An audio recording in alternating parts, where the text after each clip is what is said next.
शिवाजी साटम यांना राज्य शासनाकडून व्ही शांताराम जीवन गौरव पुरस्कार तर ज्येष्ठ अभिनेत्री आशा पारेख यांना स्वर्गीय राज कपूर जीवन गौरव पुरस्कार। मंत्री सुधीर मुनगंटीवार यांची माहिती।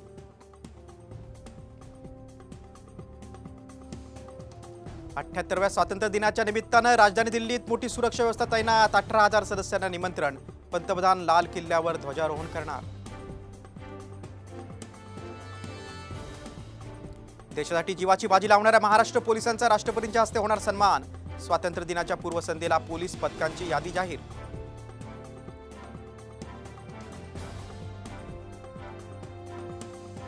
पुण्यातल्या खडकवासला धरणावर तिरंग्याचा रंग लेझर शोनं उजळला परिसर। 15 ऑगस्टला विद्यार्थ्यांना पाहता येणार शो। मराठा आरक्षणावरील पुढील सुनावणी 26 ऑगस्टला। मागासवर्ग आयोगाची आकडेवारी दिशाभूल करणारी। विरोधी याचिकाकर्त्यांनी हायकोर्टात घेतला आक्षेप।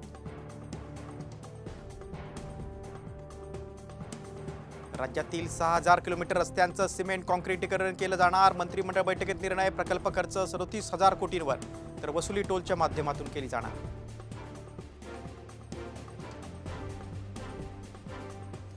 नवी दिल्लीतल्या सेंट्रल विस्टाच्या धर्तीवर राज्यात महाविस्टा प्रकल्प उभारणार। मंत्रालय मंत्र्यांचे बंगले आणि परिसराचा होणार कायापालट।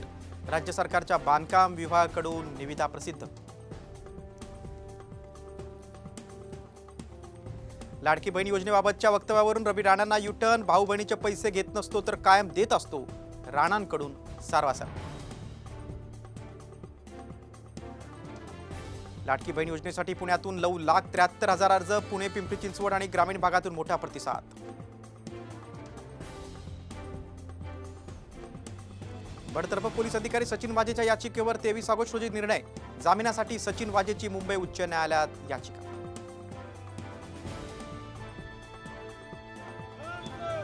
कोल्हापुरातील रस्त्यांवर पडलेल्या खड्ड्यांविरोधात आम आदमी पार्टीचं जोरदार आंदोलन। महानगरपालिकेच्या भोंगळ कारभाराविरोधात जोरदार घोषणाबाजी।